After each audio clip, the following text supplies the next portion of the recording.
കർത്താവിൻ്റെ അതിപരിശുദ്ധ നാമം വാഴ്ത്തപ്പെടുമാറാകട്ടെ. നാഷണൽ അപ്പോസ്തോലിക് മിനിസ്ട്രിയുടെ വചനധ്യാനത്തിലേക്ക് ക്രിസ്തുവേശുവിൻ്റെ ധന്യനാമത്തിൽ ഏവർക്കും സ്നേഹവന്ദനം.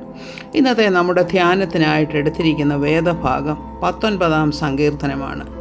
ദൈവത്തിൻ്റെ മഹത്വം പ്രകൃതിയിൽ കണ്ടുകൊണ്ട് ദൈവത്തെ സ്തുതിക്കുന്ന ദാവീദിനെയാണ് നാം അവിടെ കാണുന്നത്. ആദ്യത്തെ 1 മുതൽ 6 വരെയുള്ള വാക്യങ്ങളിൽ പ്രകൃതിയുടെ മഹത്വം, പ്രകൃതിയിൽ അത്ഭുത പ്രവർത്തനങ്ങൾ നടക്കുന്നത്, അതിൻ്റെ ഡിസൈന്, അങ്ങനെ അതിൻ്റെ ആ നടത്തിപ്പ്, ഇതൊക്കെയും കണ്ട് അത്ഭുതപ്പെട്ട് ദൈവത്തെ സ്തുതിക്കുന്ന ദാവീദിനെ നാം കാണുമ്പോൾ 7-ാമത്തെ വാക്യം മുതൽ ദൈവവചനത്തിൻ്റെ അത്ഭുതങ്ങളെയാണ് പറയുന്നത്. ദൈവവചനം അതെങ്ങനെയുള്ളതാണ്? എന്താണ് ദൈവവചനം? അതുകൊണ്ട് മനുഷ്യന് എന്താണ് പ്രയോജനമുണ്ടാകേണ്ടത്? ദൈവം എന്തിനാണ് തൻ്റെ തിരുവെഴുത്തുകൾ മനുഷ്യന് നൽകിയിരിക്കുന്നത് എന്നൊക്കെയുള്ള കാര്യങ്ങളാണ് 7-ാമത്തെ വചനം മുതൽ 11-ാമത്തെ വചനം വരെ പറയുന്നത്. ഇവിടെ പറയുന്നത് യഹോവയുടെ ന്യായപ്രമാണം തികവുള്ളത്, അതായത് കുറ്റമറ്റതാണത്. അത് പ്രാണനെ തണുപ്പിക്കുന്നു. അതായത് ഈ വചനം മനുഷ്യർക്കൊക്കെയും ധൈര്യവും ബലവും സമാധാനവും നൽകുന്നതാണെന്ന്. അതുപോലെ തന്നെ യഹോവയുടെ സാക്ഷ്യങ്ങൾ വിശ്വാസ്യമാകുന്നു. സാക്ഷ്യങ്ങളെന്ന് പറഞ്ഞാൽ കർത്താവ് മറ്റുള്ളവരിൽ ചെയ്ത അത്ഭുത പ്രവർത്തികളെ, അതാണല്ലോ സാക്ഷ്യങ്ങൾ. ആ സാക്ഷ്യങ്ങളൊക്കെ വിശ്വാസ്യമായുള്ളതാണ്. അതുകൊണ്ട് നമുക്കും ആ പാത പിന്തുടരാമെന്ന് കാണിക്കുന്ന വചനങ്ങൾ. അതുപോലെ തന്നെ ദൈവവചനം അല്പബുദ്ധിയെ ജ്ഞാനിയാക്കുന്നു. എങ്ങനെയാണ് അല്പബുദ്ധിയെ ജ്ഞാനിയാക്കുന്നത്?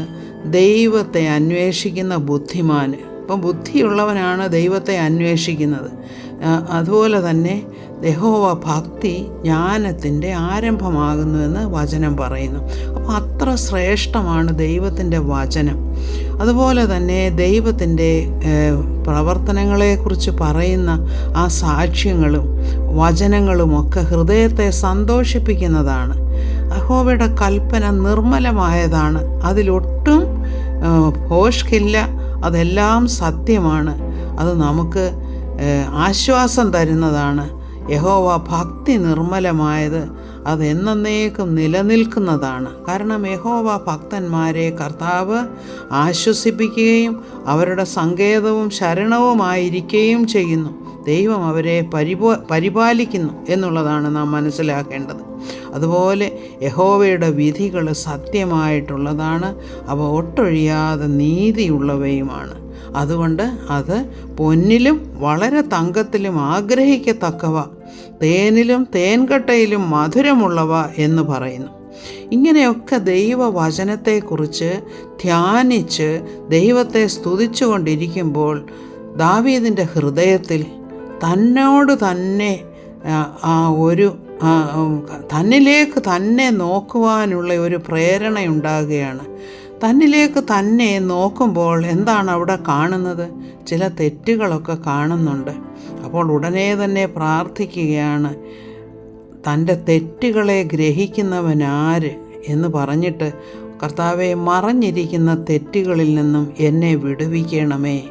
അതുപോലെ എന്നിൽ അടക്കി വാഴുന്ന സ്വമേധാ പാപങ്ങളുണ്ടല്ലോ കർത്താവെ, അതൊക്കെയും എന്നിൽ നിന്ന് അകറ്റിക്കളയണമേ എന്ന് മനസ്സ് നൊന്ത് പ്രാർത്ഥിക്കുന്ന ഒരു ദാവീദിനെയാണ് നമ്മളിവിടെ കാണുന്നത്. അതുപോലെ തന്നെ എന്താണ് പറയുന്നത്? കർത്താവെ, നീ എന്നെ ശുദ്ധീകരിക്കുകയാണെങ്കിൽ ഞാൻ നിഷ്കളങ്കനും മഹാപാതകരഹിതനുമായിരിക്കും. അപ്പോൾ നീ എന്നെ ശുദ്ധീകരിക്കുമെങ്കിൽ ഞാൻ അങ്ങനെ വിശുദ്ധനായി തീരുമെന്നാണ് പറയുന്നത്. എന്നാൽ പുതിയ നിയമത്തിൽ എന്താണ് പറയുന്നത്? വിശ്വസിച്ചാൽ കർത്താവ് നമ്മിൽ, അതായത് പരിശുദ്ധാത്മാവ് നമ്മിൽ വന്ന് വസിക്കും. വിശ്വാസം എന്നതോ എന്താണ് പറയുന്നത്? ആ രക്ഷയുടെ ആ ഒരു പ്രഖ്യാപനം കൂടെയാണ്. നാം എന്തിലാണ് വിശ്വസിക്കുന്നത്? ക്രൂശിക്കപ്പെട്ട്, അതായത് നമുക്ക് വേണ്ടി പാപമായി തീർന്ന് നമ്മുടെ പാപത്തിന് വേണ്ടി ശിക്ഷ ഏറ്റെടുത്ത കർത്താവിൻ്റെ ആ രക്ഷണ്യ പ്രവൃത്തിയിൽ വിശ്വസിക്കുമ്പോൾ പരിശുദ്ധാത്മാവ് നമ്മിൽ വന്നു വസിക്കുകയാണ്. ആ പരിശുദ്ധാത്മാവ് നമ്മിൽ വന്ന് വസിക്കുമ്പോൾ നമുക്ക് തന്നെ പാപബോധമുണ്ടായി നാം ആ പാപത്തെ അകറ്റിക്കളയുന്നു. നാം അല്ല അകറ്റിക്കളയുന്നത്, ക്രിസ്തുവിലുള്ള വിശ്വാസം, കർത്താവിൻ്റെ രക്തം നമ്മെ സകല പാപങ്ങളും പോക്കി വിശുദ്ധീകരിക്കുന്നു എന്ന് വചനം പറയുന്നു. അപ്പോൾ ആ കർത്താവിൻ്റെ ആ ക്രൂശിലുള്ള വിശ്വാസം, കർത്താവ് നമുക്ക് വേണ്ടി ചൊരിഞ്ഞ രക്തത്തിലുള്ള വിശ്വാസം നമ്മിൽ വരുമ്പോൾ ആ വിശ്വാസം നമ്മളെ ശുദ്ധീകരിക്കുകയാണ് ചെയ്യുന്നത്. പരിശുദ്ധാത്മാവാണ് ആ പ്രവൃത്തി ചെയ്യുന്നത്. അപ്പോൾ അത്രയും വ്യത്യാസമുണ്ട് പഴയ നിയമഭക്തൻ്റെ ആ മാനസിക അവസ്ഥയ്ക്കും ഇന്നത്തെ പുതിയ നിയമസഭയിലെ വിശ്വാസിയുടെ മാനസിക അവസ്ഥയ്ക്കും തമ്മിൽ. അതായത് നമ്മുടെ വീണ്ടെടുപ്പുകാരൻ നമുക്കായി ജീവിക്കുന്നുവെന്ന് നമുക്കറിയാം.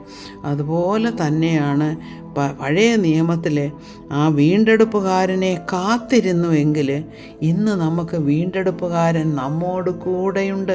ക്രിസ്തുവിൻ്റെ ആത്മാവ് നമ്മോടൊപ്പമുണ്ട്. അവൻ നമ്മെ അത്യന്തം വഴി നടത്തും. അതായത് പാപത്തിൽ നിന്നും വിടുവിക്കുന്നവൻ കർത്താവാണ്. നമ്മുടെ രക്ഷകൻ നമുക്ക് വേണ്ടി മറുവിലയായി തീർന്നതുകൊണ്ട് നാം വിശുദ്ധീകരിക്കപ്പെട്ടിരിക്കുന്നു. ഇതാണ് ഈ മഹത്വമായിട്ടുള്ള ആ പ്രക്രിയയാണ് നാം വാഴ്ത്തേണ്ടത്, സ്തുതിക്കേണ്ടത്. ദൈവനാമത്തിന് മഹത്വം.